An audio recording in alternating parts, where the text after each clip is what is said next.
다음 찬양은 이제 아름다운 마음들이를 할 건데요. 이때 여러분들이 같이 해주시면 좋을 게 하나 있어요. 저희 가사 중에 서로 사랑이가 있잖아요. 그래서 사랑하는 마음을 이렇게 주변 이웃을 때 이렇게 표현해 주셔도 너무 좋을 것 같고, 이제 난 조금 부끄럽다 하면 이렇게 작은 악수로, 너무 큰 마음을 표현하고 싶다 하면 이렇게 표현해 주셔도 너무 좋을 것 같아요. 일단 서로 사랑이 가사가 이제 나오면 이제 같이 이렇게 양옆에 이제 하트를 표현해 주시면서 사랑을 표현해 주시면 너무 좋을 것 같습니다. 한번 아름다운 마음들이 찬양하시겠습니다.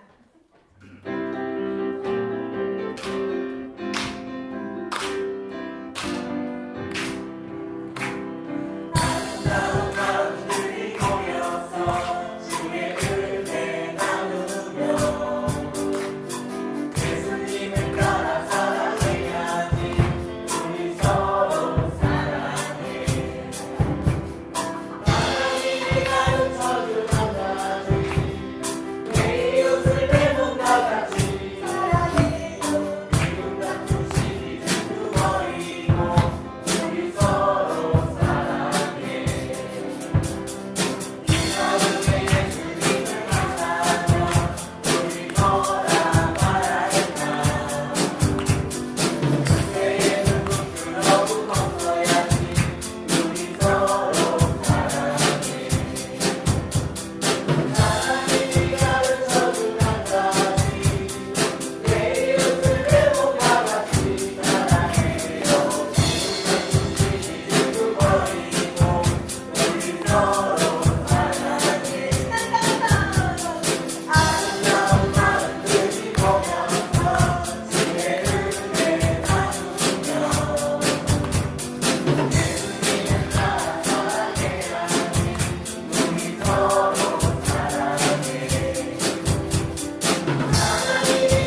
그 다음 찬양은 이제 주의 자비가 내려와인데요. 이제 너무 이제 신난 마음 이제 더 율동하고 싶으신데 이제 아쉬운 분들이 계실 수도 있잖아요.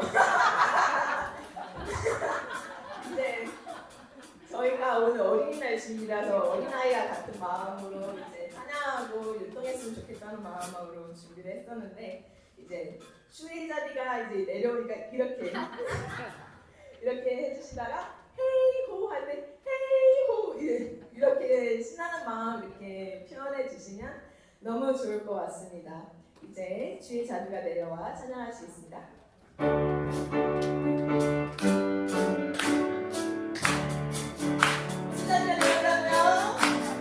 주의 자비가 내려와 내려와 주의 자비가 복이 다시 주의 자비가 내려와 나를 건네 주의 자비가 내려와 내려와 주의 자비가 복이 다시 주의 자비가 내려와 나를 건네 이제 뭐 헤이고 나옵니다.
아멘. 이제 벌써 이제 너무 신나게 달려오다 보니까 마지막 찬양을 이제 부르게 되는데요. 이제 어버이날도 있고 어린이날도 있고 5월이 가정 이제 사랑의 달이잖아요. 그래서 이 찬양 인도를 준비하면서 과연 내가 하나님의 사랑을 내가 잘 풀고 있을까? 하고 하나님은 내가 제대로 이 사랑을 대하고 있을까라는 생각을 들었고요. 그래서 하나님의 사랑을 함께 묵상을 하고 싶다라는 생각으로 이 찬양을 선택을 하게 되었는데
사랑과 은혜가 충만하신 하나님 아버지, 오늘 어린이 주일을 맞이하여 티 없이 맑고 순수한 어린아이들과 함께 예배하게 됨을 감사드립니다.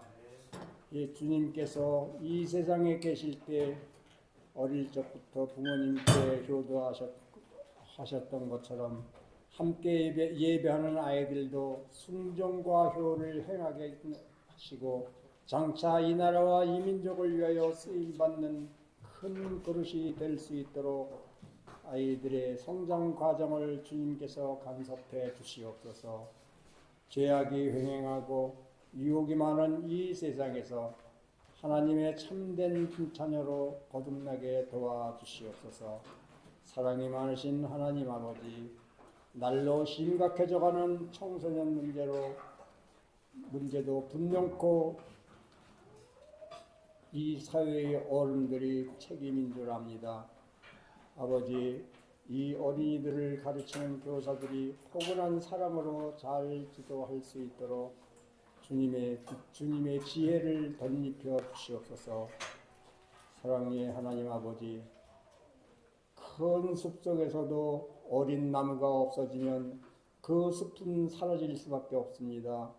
우리 모두가 어린이들과 주일학교를 위하여 간절히 기도하오니 이 나라의 모든 교회들의 주일학교가 부흥될 수 있도록 도와주시옵소서.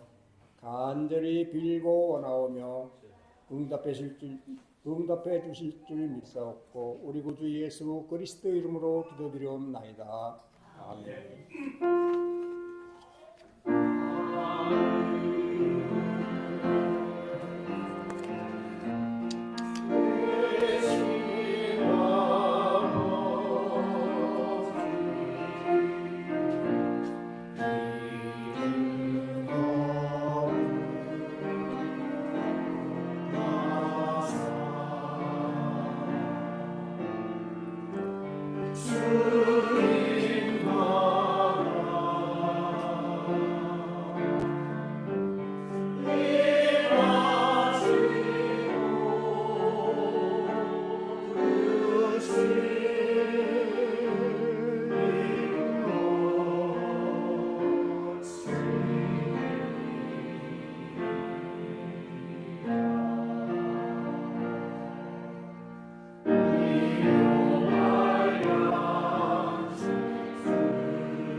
우리에게 주신 하나님의 말씀은 신약성경 에베소서 5장 21절부터 마지막 33절까지의 말씀입니다. 에베소서 5장 21절부터 마지막 절까지입니다. 이 말씀은 저와 여러분이 교독하도록 하겠습니다.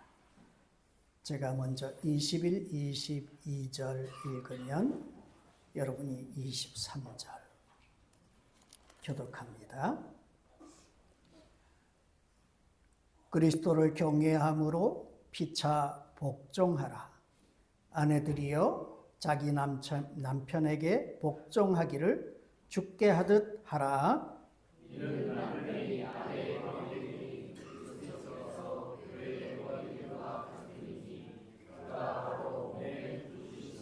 그러므로 교회가 그리스도에게 하듯 아내들도 범사에 자기 남편에게 복종할지니라. 그리스도께서 그 교회를 위하여 자신을 주신 같이 이는 곧 물로 씻어 말씀으로 깨끗하게 하사 거룩하게 하시고 자기 앞에 영광스러운 교회를 세우사 티나 주름 잡힌 것이나 이런 것들이 없이 거룩하고 흠이 없게 하려 하십니다. 이와 같이 남편들도 자기 아내 사랑하기를 자기 자신과 같이 할지니 자기 아내를 사랑하는 자는 자기를 사랑하는 것이라. 누구든지 언제나 자기 육체를 미워하지 않고 오직 양육하여 보호하기를 그리스도께서 교회에게 함과 같이 우리는 그 몸의 지체임이라. 그러므로 사람이 부모를 떠나 그의 아내와 하여 그 둘이 이 비밀이 크도다. 나는 그리스도와 교회에 대하여 말하노라. 그러나 너희도 각각 자기의 아내를 사랑하기를 자신같이 하고 아내도 자기 남편을 존경하라. 아멘.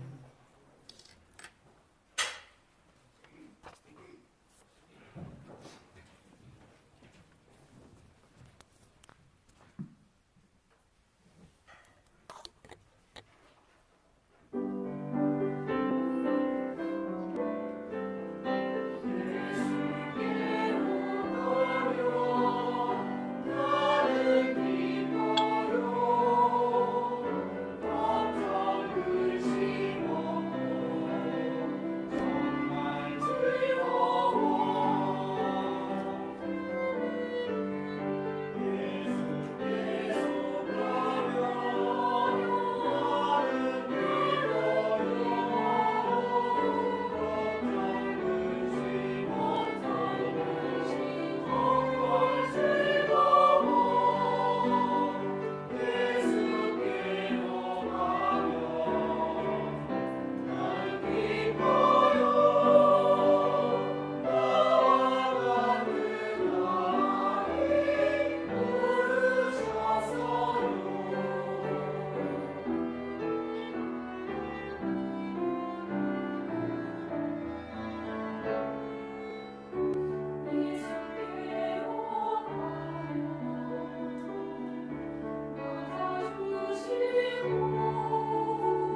감사의 박수 올려드리겠습니다.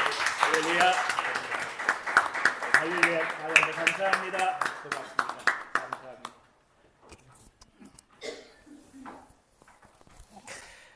옆에 계신 분 한번 인사해 보시겠습니까? 주님의 이름으로 사랑합니다.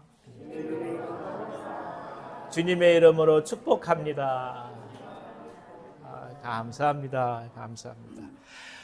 이 해마다 5월이 되면 잊혀졌던 가정의 중요성이 다시금 강조됩니다. 어린이날이 있고 또 어버이날도 있고 그동안 이야기하지 못했던 가족들의 이야기로 우리가 꽃을 피우게 됩니다. 연일 눈물 흘리는 아버지들, 자녀들, 어머니들의 이야기들이 도처에서 특별히 매스컴에서 흘러나올 때도 많습니다. 어쩌면 1년의 추석이나 크리스마스처럼 명절 맞듯이 이 가정의 달에 어린이날, 어버이날이 회자되는지도 모르겠습니다. 하지만 주목할 것은 가정은 1년에 한 번 강조되는 절기도 아니고 그렇다고 매스컴에서 특집으로 다루어야 할 유별난 것이 아니라는 데 있습니다. 가정은 우리의 삶이요, 기초요, 자연스러운 터전입니다. 문제는 이 가정이 언제부턴가 자연스럽지 않게 바뀌어진 것에 있습니다. 무엇인가 알고 있는 것 같으면서도 막상 가장 해결할 수 없는 문제들과 또 경험으로 익히 알고 있는 것 같으면서도 사실 전혀 알지 못한 것, 그것이 바로 가정이 되어버리고 말았습니다.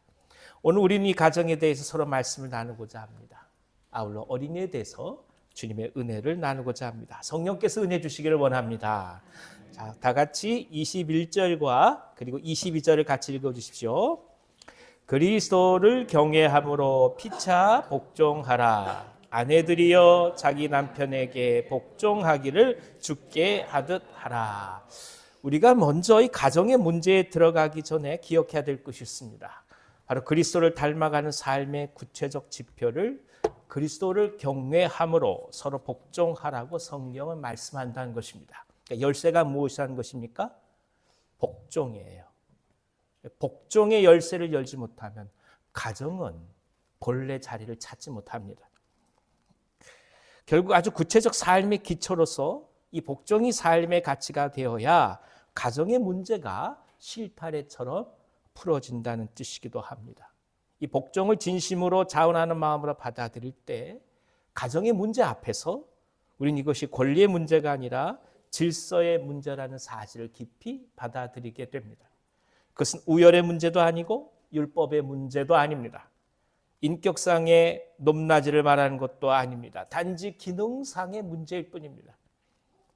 모든 제도는 그 제도가 유지되기 위해서 질서가 필요합니다. 질서가 없는 상태를 가리켜서 혼돈이라고 말하죠. 혼돈은 결국 가치의 부재를 만들고 구성원들 모두를 제자리에 있지 못하게 합니다. 그래서 서로가 진정 귀하게 여기기 위해서 질서가 필요한다 말할 수 있습니다. 그런데 이 질서는 세상이 말하는 힘과 권력에 의한 강요로 이루어지는 것은 아닙니다. 그것은 자발적 순종이고 자의에 의한 복종입니다. 오늘 성경은 이 자발적 순종을 말씀하고 있습니다. 이 순종은 그만큼 가정에 있어서 가장 중요한 기초를 이루고 있습니다. 이 순종을 근간으로 남편에게 나타나는 또 다른 모습이 아내를 향한 사랑이요, 아내에게 나타나는 변형된 모습이 바로 남편을 향한 존경으로서의 복종입니다. 결국 남편과 아내는 서로를 향해서 주장할 권리가 없습니다. 단지 서로를 향한 순종이 있을 뿐입니다. 이것이 핵심입니다. 우리 그렇게 얘기하죠. 남편이 남편 같아 복종을 하죠.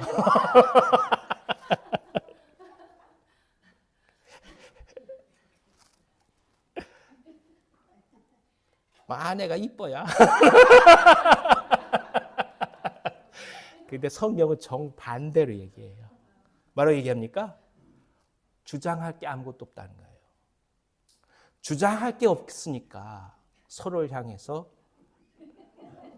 순종하며 나가는 거예요. 근데 이것이 가정의 행복의 첫 열쇠예요. 이것을 극복하지 못하면 평생 우리 힘듭니다. 감당하기가 어렵습니다.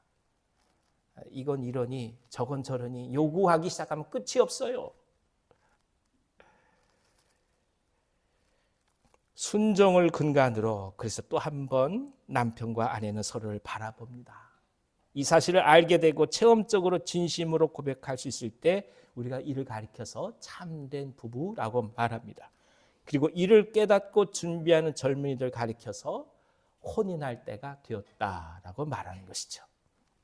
그러니까 내가 혼인하면 이 남자로부터 어떤 것을 받고 어떻게 만족하고 이 여자를 만나서 어떻게 내가 문제가 해결되고 그러면 당신 아직 혼인할 때 안 된 거예요.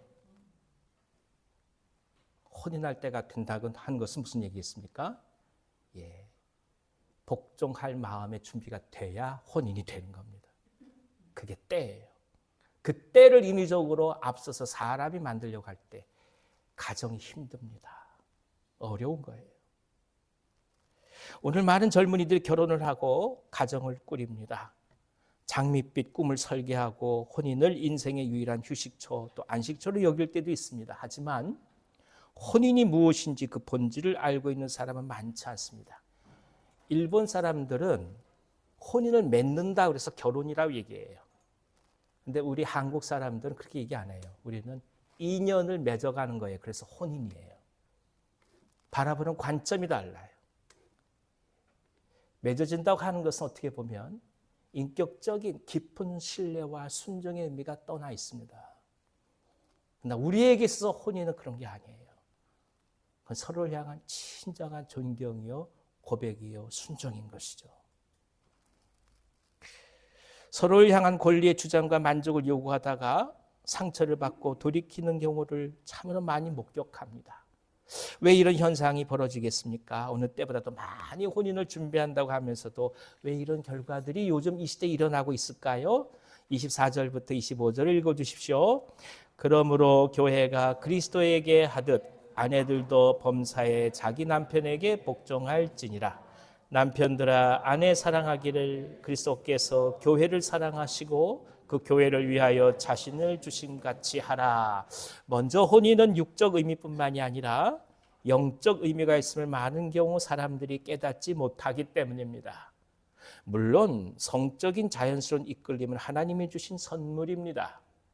배고픔의 욕구가 있듯이 이성을 향한 욕구는 절대로 악한 것이 아닙니다. 그것은 지극히 자연스러운 현상입니다. 그러나 혼인은 육적인 결합 이상의 영적인 의미가 있습니다. 그것은 이 세상을 세우시고 아담과 하와를 최초로 주례하시니가 하나님이시기 때문입니다. 혼인은 단순히 인간이 창안한 사회 질서가 아닙니다. 그것은 하나님으로부터 유래되었습니다. 하나님이 만드셨습니다. 아담과 하와를 향한 하나님의 고뇌와 사랑의 결실입니다. 아담이 혼자 있는 것을 하나님께서는 안타까워 여기셨어요. 그래서 아담에게 아담의 반려가 될 수 있는 것들을 자꾸 데려옵니다. 근데 아담은 보면서 만족을 하지 못해요. 뭐라고 얘기합니까? 데리고 오면 너는 호랑이야 이래버리는 거예요. 데려오면 너는 사자야. 고대 사회에서 이름을 짓는 건 뭐냐 하면 주종의 관계를 분명히 하는 거예요. 아무리 하나님이 됐다 줘도 아담은 만족하지 못해요. 아, 얘는 안 되겠구나. 그래서 선택한 방법이 무엇입니까? 얘는 얘 자신으로부터 나오지 않고서는 만족이 안 되는구나. 사람으로부터 사람을 만든 거예요. 그것이 혼인이에요. 그러니까 혼인은 우리가 생각하는 단순한 개념이 아니에요. 하나님께서 친히 주례하셔서 하나님께서 예비하신 하나님의 질서예요.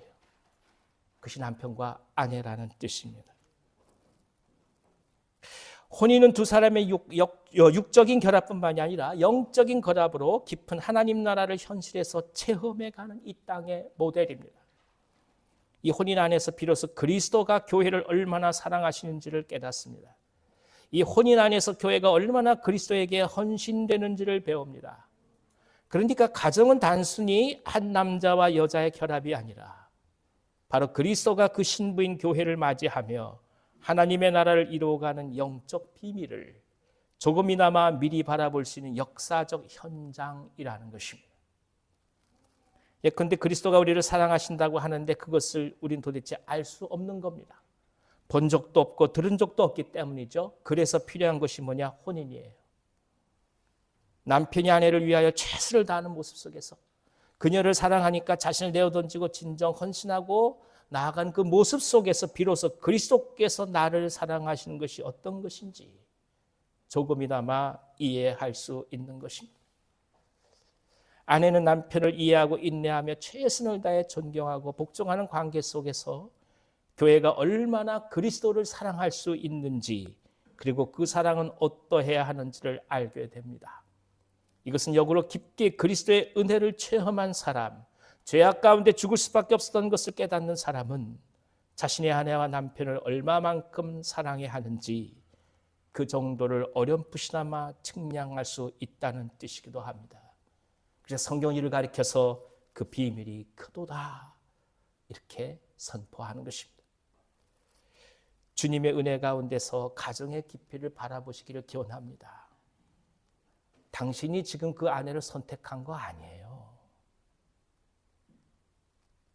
당신이 지금 그 남편 선택했다고요? 천만에요. 그런 거 아니에요. 하나님이 맺어주신 것입니다. 수많은 사람 중에 인연을 만드셔서 당신과 평생을 해로하게 만드신 거예요. 그러니까 그 주님을 향한 믿음이 없이는 그 남편, 그 아내를 온전한 눈으로 바라볼 수 없는 거예요.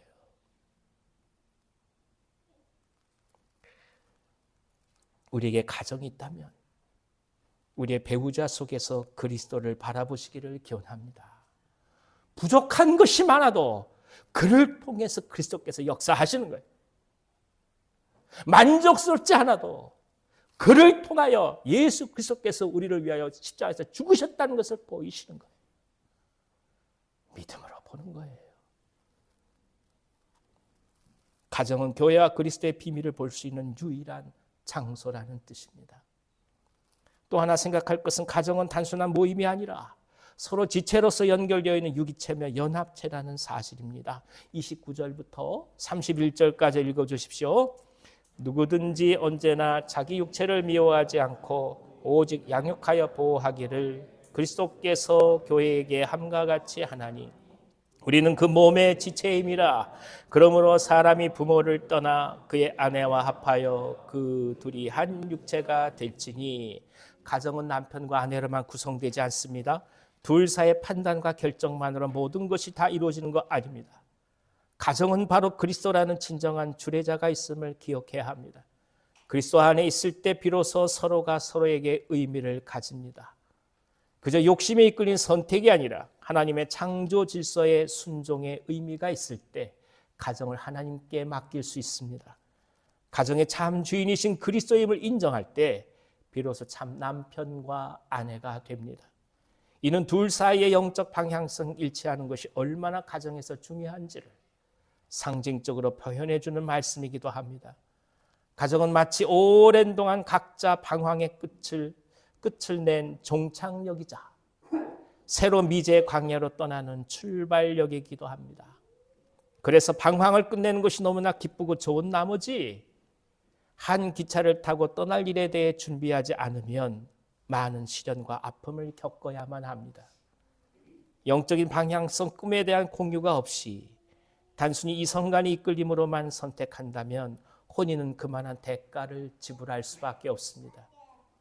그래서 그리스도인은 그리스도인을 배우자로 맞이함이 바람직하다고 말할 수 있는 것이죠. 물론 현실적으로 이것은 굉장히 어렵습니다. 그래서 만약 그리스도인이 아닌 배우자를 맡게 된다면 그만한 영적인 싸움과 공고함을 마음에 품고 선교사의 마음으로 남편과 아내를 사랑할 준비를 해 나가야 한다는 뜻입니다.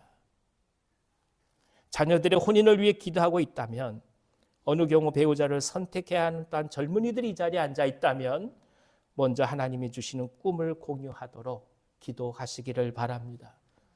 어떻게 한 기차를 타고 한 방향으로 가야 될지 먼저 충분히 대화하시기를 바랍니다. 지금은 문제가 되지 않는 것 같아도 가정을 이루고 나면 둘 사이의 가치관의 합일점, 바로 하나님이 주시는 인생에 대한 꿈이 무엇보다도 중요하기 때문입니다. 다음으로 중요한 것은 혼인은 헌신과 땀과 눈물이 필요하다라는 것입니다. 27절에서 28절 읽어주십시오.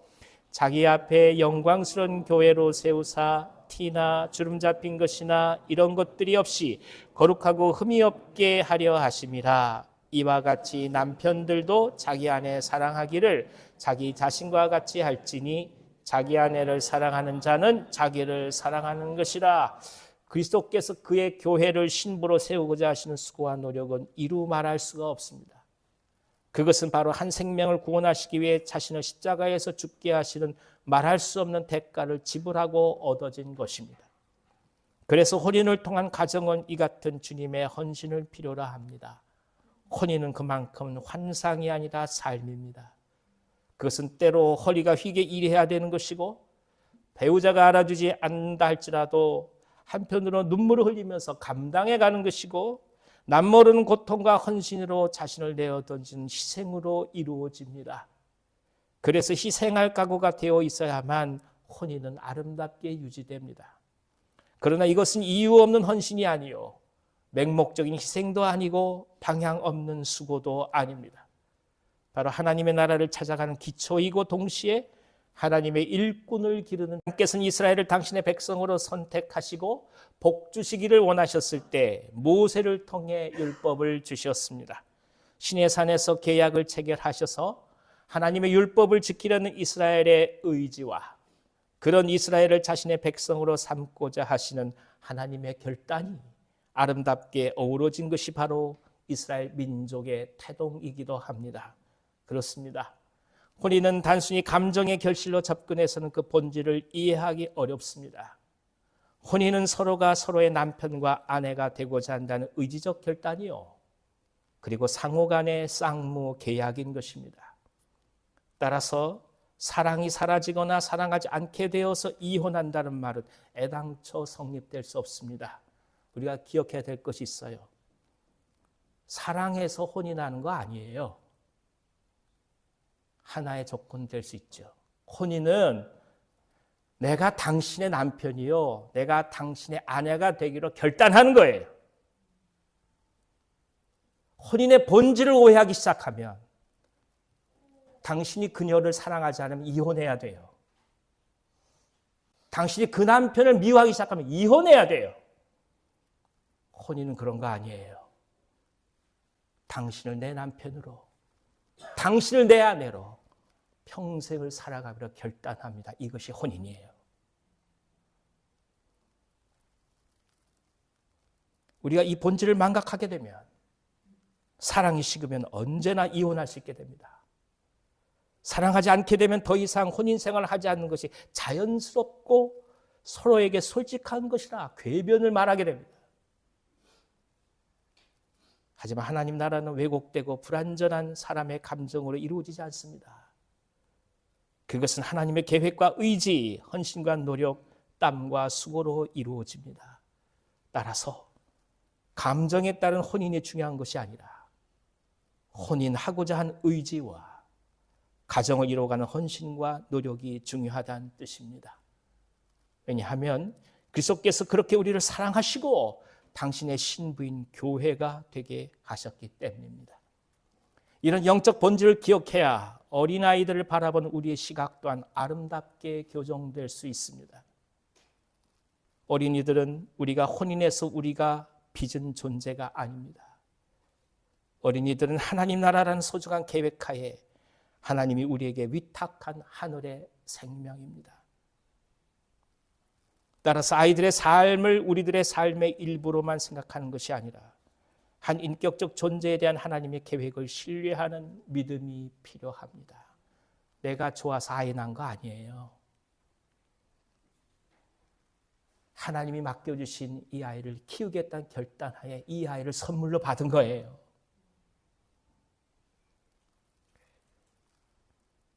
이 믿음이 있어야만 비로소 오늘 우리들에게 맡겨진 소중한 인격체들을 하나님의 백성으로 키워가는 헌신을 기뻐할 수 있게 되는 것입니다. 아울러 어린아이들의 미성숙함 앞에서 오늘 우리들의 영적 미성숙함을 또한 깊이 바라볼 수 있는 은혜가 있기를 원합니다. 남편과 아내로 만나서 우리는 불안한 우리의 결핍들을 서로를 통해 채우고자 할 때가 많습니다. 너무너무 행복하죠. 공허한 모든 것들이 사라진 것 같아요. 하지만 그런 만족감 속에서 자녀를 낳는다 해도 그 자녀 또한 남성과 여성이라는 또 하나의 불완전한 존재로 이 땅에 올 수밖에 없다는 사실을 기억해야 할 것입니다. 완전함을 향해 달려가지만 결국 인간은 또 다른 불완전한 존재를 생산할 수밖에 없는 존재라는 것을 기억하면서 하나님의 은혜만으로 온전케 된다는 것을 깊이 고백하는 것이 중요하다는 뜻입니다. 그렇습니다. 남자든 여자든 남편이든 아내든 어른이든 아이든 결국 우리는 그리스도를 향한 믿음에 뒷받침되지 않고는 그 진정한 의미를 알 수 없다는 것을 깊이 고백할 수밖에 없습니다. 그래서 그 사랑을 조금이나마 알도록 나아갈 수 있는 것이 가정이요. 그것이야말로 진정 놀랄 만한 하나님의 비밀이라고 말할 수 있습니다. 5월을 맞습니다. 가정을 이루게 하신 하나님을 찬송합니다. 남편을 주신 하나님을 찬송하십니까? 예, 한 분이 아멘 하셨습니다.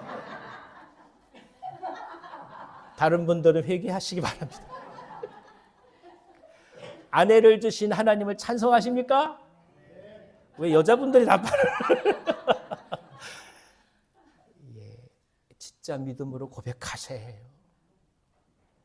당신이 이 고백하지 않으면 당신 믿음이 흔들려요. 아내를 사랑해야 하나님을 사랑할 수 있습니다. 남편을 이해하고 품에 끌어안아야 하나님을 사랑할 수 있습니다. 그래서 이 모든 문제가 우리가 느끼는 감정이 아니라 믿음의 문제라는 겁니다. 예수님을 보고자 한다면 먼저 우리 가정에서 예수님을 찾아보시기를 원합니다. 하나님의 사랑의 위대함을 측량하고자 한다면 먼저 가정에 베풀어 주신 그 은혜를 기억하십시다. 지구상의 수많은 사람들 중에서 오늘 내게 맡겨주신 그 인연을 기뻐하고 감사하면서 하나님의 선물 앞에 기꺼이 엎드린 은총이 우리 모두의 삶에 가득하기를 기원합니다. 가정을 주신 하나님을 찬송합니다. 사랑하는 가족을 주신 하나님을 기뻐하십시다. 기도하겠습니다. 하나님 아버지, 독처하는 것이 온전치 못하여 사랑하는 사람들을 붙여주시고 가정을 이루시니 감사합니다. 주님, 하나님 앞에 엎드리게 하시고 깊은 당신을 향한 믿음으로 가정을 품고 바라보게 하옵소서. 그런 마음으로 어린아이들을 끌어안게 하옵소서. 예수님의 이름으로 기도하옵나이다. 아멘.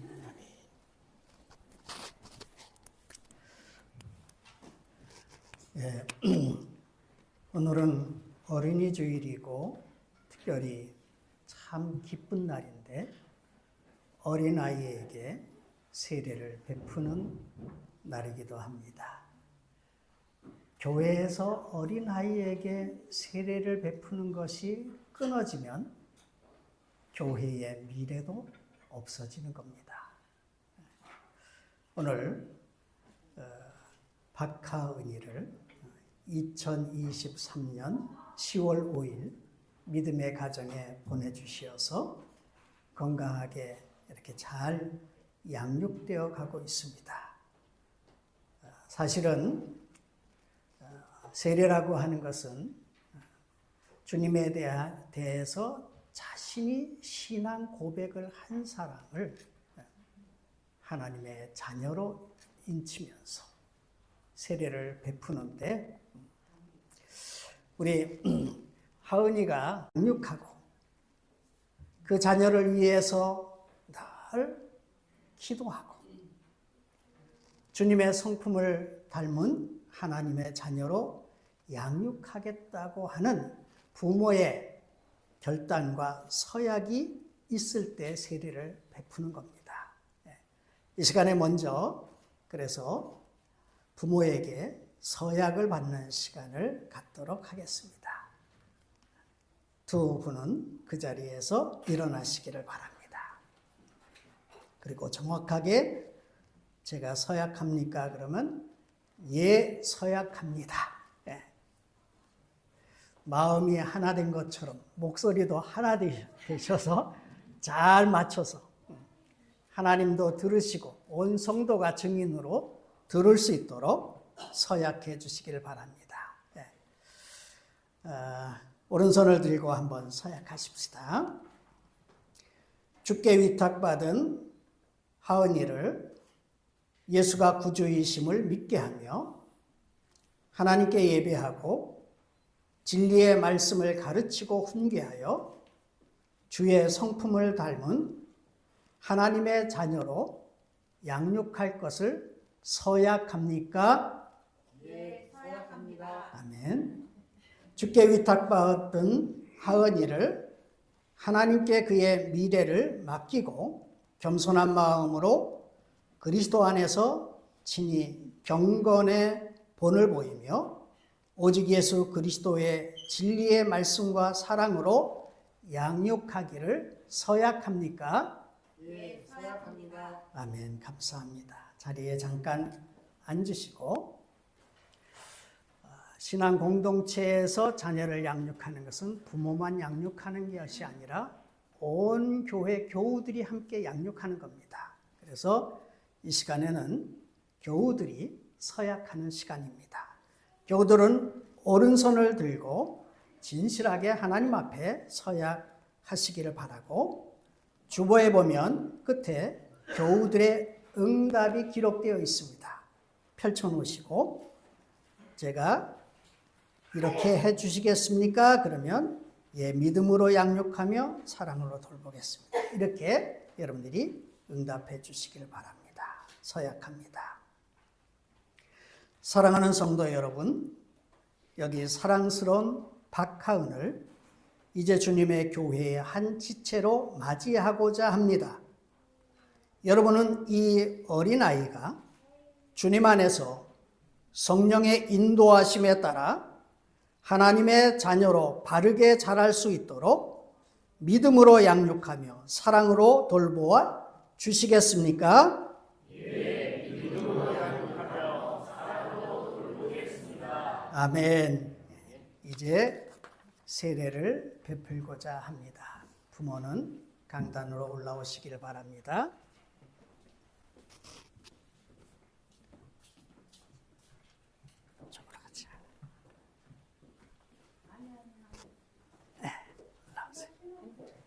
예, 이쪽으로. 예. 거기 앉으시고 엄마는 여기 옆에 무릎 꿇고 앉아. 이렇게 앉아야 돼. 이렇게 앉아서 이렇게.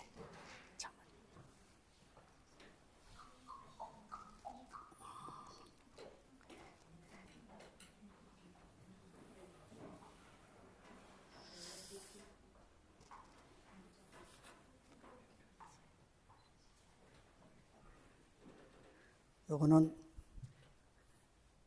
세례수가 떨어지면 닦아주고 평생 기념으로 갖고 있어야 될 겁니다. 예쁘지?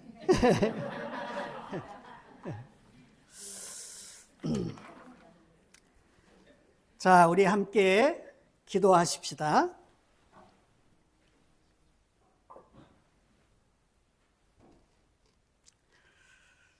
주 예수를 구주로 믿는 하나님의 자녀 박하은에게 내가 성부와 성자와 성령의 이름으로 세례를 주노라. 아멘. 네. 일어나시기를 바랍니다.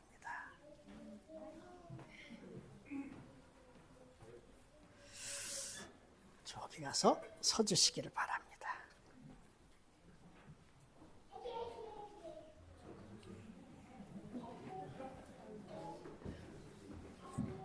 자리에서 자리로 돌아가셔서 저를 보고 서 주시면 제가 선포하겠습니다. 선포합니다. 오늘 유아 세례를 받은 박하은은 대한예수교 장로회 온유한 교회 유아 세례 교인이 된 것을 성부와 성자와 성령의 이름으로 선포하노라. 아멘. 네, 기도하십시다. 자비하신 하나님 아버지, 참 감사합니다.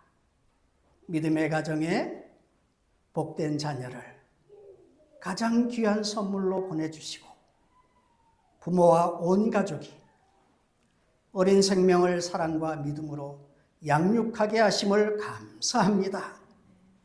오늘 세례받은 하은이 위에 하나님의 은총과 보호하심이 항상 같이 하셔서 모든 위험과 세상의 유혹에 빠지지 않게 하시고 하나님과 사람 앞에서 사랑받으며 자라게 하여 주옵소서.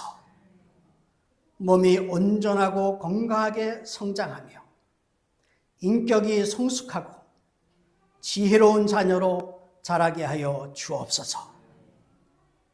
그의 내면의 성품이 주님을 닮아 모든 사람을 내 자신과 같이 사랑하고 연약한 자를 긍휼히 여기며 무생명을 구원할 수 있는 하나님의 신실한 일꾼으로 자라게 하여 주옵소서. 가정에는 이 아이로 말미암아 큰 기쁨이 늘 있게 하시며 교회에서는 하나님의 뜻을 이루어가는 선한 일꾼으로 성숙하게 자라가게 하여 주옵소서. 예수 그리스도의 이름으로 기도하옵나이다. 아멘. 앞으로 조금만 더 가까이 나오시면 교회에서는 귀한 가정에 어린이 그림 성경을 선물로 주고 그 외에 축하하실 분 있으면 이제 축하하도록 하겠습니다.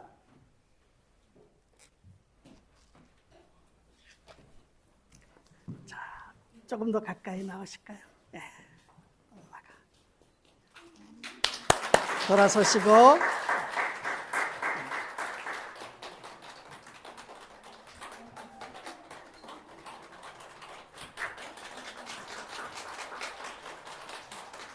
감사합니다. 축하해 주시고 우리 수산나 목장에서는 또 꽃다발까지 준비해 주셔서 감사합니다. 이제 인사하고 들어갈 때 다시 한번 축하의 박수 크게 쳐 주시길 바랍니다. 네, 축하합니다.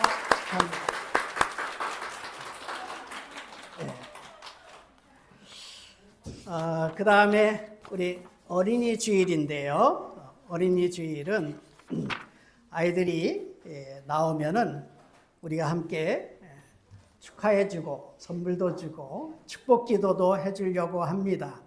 특별히 아이들에게 이번에 선물은 맞춤 선물입니다. 각자 다 달라요. 우리 권사회에서 아이들 선물을 준비해 주시고 또 아침에는 양혜순 권사님이 과자 세트를 들은 게 많은 쇼핑백에 들고 오셨어요. 얼마나 감사한지 모릅니다. 우리 박하승, 박하은, 고하음, 박은채 우리 친구들 앞으로 나오시기를 바랍니다.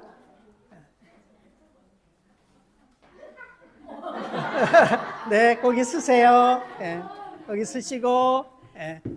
아니, 여기까지 올라왔어. 아이, 그래. 이제 목사님하고 여기까지 내려갈까? 그렇지. 네.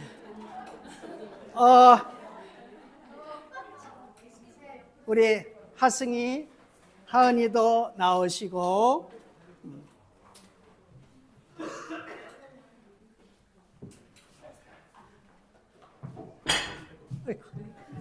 우리 이 목사님이 선물 전달해주고 제가 축복 기도하도록 하겠습니다. 네.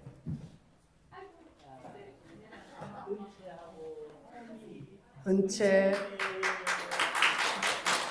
네. 축하해요, 축하해요. 잠깐만요, 조금만 기다리세요. 네. 네, 네. 축하해요. 네. 잠깐 축복 기도합니다. 네. 하나님 아버지, 참 감사합니다. 가정과 교회에 이렇게 아름답고 지혜로운 자녀를 보내주셔서 감사합니다. 볼 때마다 기쁨이 넘칩니다. 우리가 함께 배후에서 사랑하고 기도로 잘 양육할 수 있도록 은혜 베풀어 주시기를 바랍니다. 하나님 나라의 선한 일꾼으로 준비되어질 수 있도록 저들을 붙잡아 주시기를 원합니다. 저들이 보고 듣고 경험하고 배우는 모든 것이 지혜가 되게 하시고 자라는 과정 속에서 먹고 움직이고 하는 이 모든 것이 몸에 더 건강을 덧붙여 주시어서 하나님의 사람으로 활동하는데 지장이 없도록 강건하게 키워주시기를 원합니다. 하나님을 경외하며 평생 하나님과 교제하며 믿음의 사람으로 잘 성장하여 이 시대에 하나님의 뜻을 펼쳐가는 복된 일꾼들 되게 하여 주옵소서. 예수님의 이름으로 축복하며 기도하옵나이다. 아멘. 자, 차렷 인사하겠습니다. 인사. 네, 축하합니다. 축하합니다. 네. 이제 대표로 우리 하은이가 하나님 앞에 찬양 율동을 할 겁니다.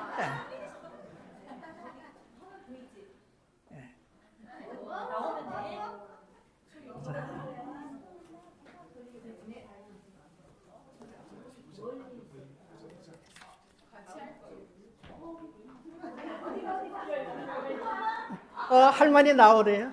할머니도 나오시고. 예. 할머니가 같이 나와주세요. 예.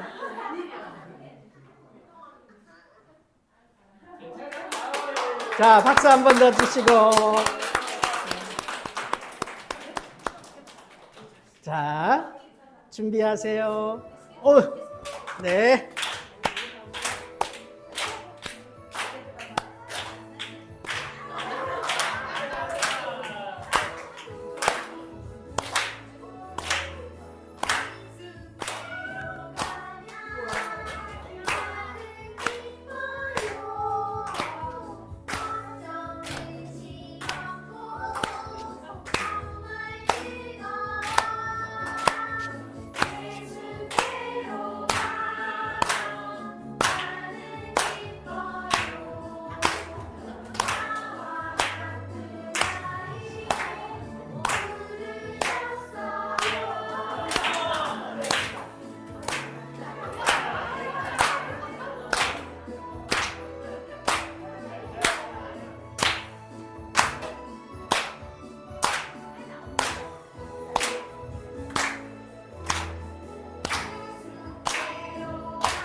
잘했어요. 아주 잘했어요. 네. 네. 인사까지 잘했고, 아이고, 네. 이어서 교회 소식 전하겠습니다. 오늘 은찬이도 예배에 참여해 줬네요. 군 입대해서 생활 잘하고 휴가 나온 것 같은데 반갑습니다. 다음 주일은 우리 어버이 주일입니다. 그래서 하나님 앞에 감사하며 예배드리고 또 정성껏 식사도 준비하겠습니다. 베다니와 갈릴리 선교회에서 사랑으로 섬겨주실 것입니다.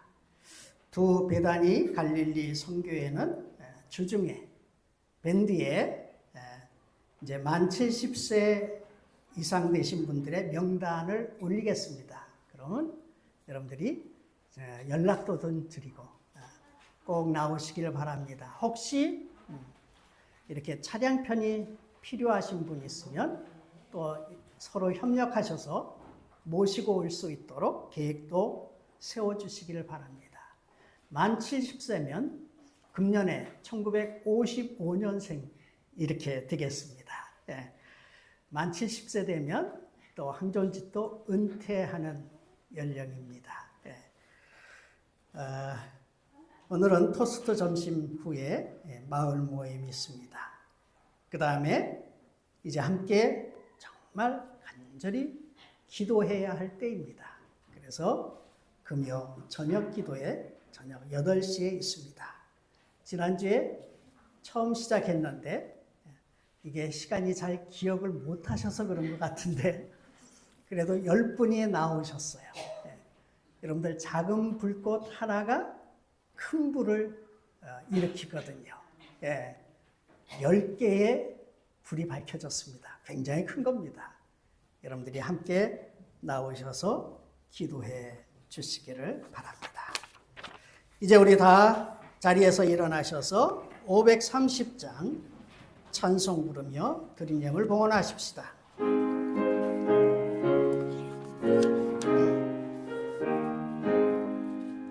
진리와 생명 되신 주 이 몸을 바치옵니다. 믿음과 소망 사랑에 한 마음 되게 하소서.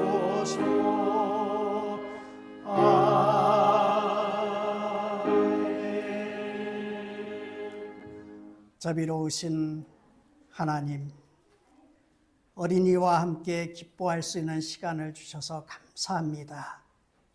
또한 지난 한 주간도 주님의 은혜와 사랑으로 감싸주시며 여기까지 인도해 주셔서 감사합니다. 오늘도 예배할 수 있는 마음과 건강과 이렇게 자유를 주심도 감사합니다. 받은 은혜와 사랑에 감사한 마음을 담아 예물을 드렸습니다. 내게 있는 모든 것이 주님께서 주셨음을 고백하며 청지기의 본분을 잊지 않고 드렸습니다. 선한 청지기의 지혜로운 삶을 사는 사랑하는 성도들에게 잘했다 칭찬하시며 더 마음껏 주의 뜻을 이루며 살아갈 수 있도록 풍성한 은총을 내려 주옵소서. 이 예물이 사용되는 곳에 하나님의 나라가 확장되고 하나님의 선하심과 사랑이 전파되게 하여 주옵소서. 예수 그리스도의 이름으로 기도하옵나이다. 아멘.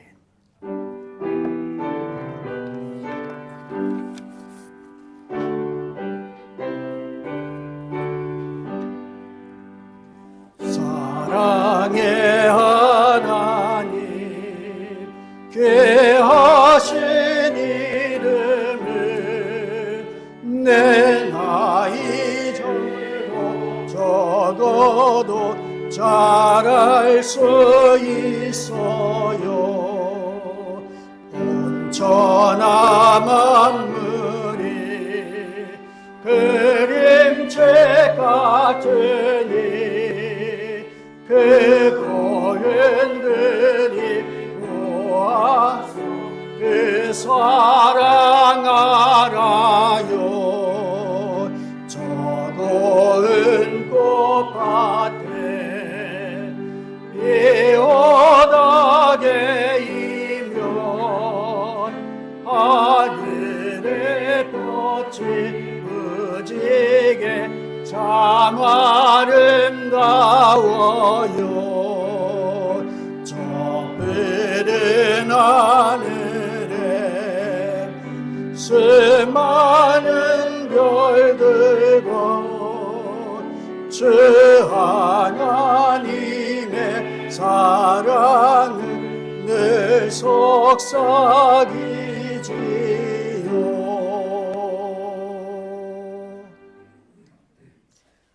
어린아이를 품에 안고 기뻐하시며 축복하신 우리 구주 예수 그리스도의 은혜와 하나님의 크신 사랑과 성령님의 교통하심이 어린아이들과 이들을 사랑으로 양육하는 부모와 온 교우들 앞날 위에 이제로부터 영원히 함께 있을지어다.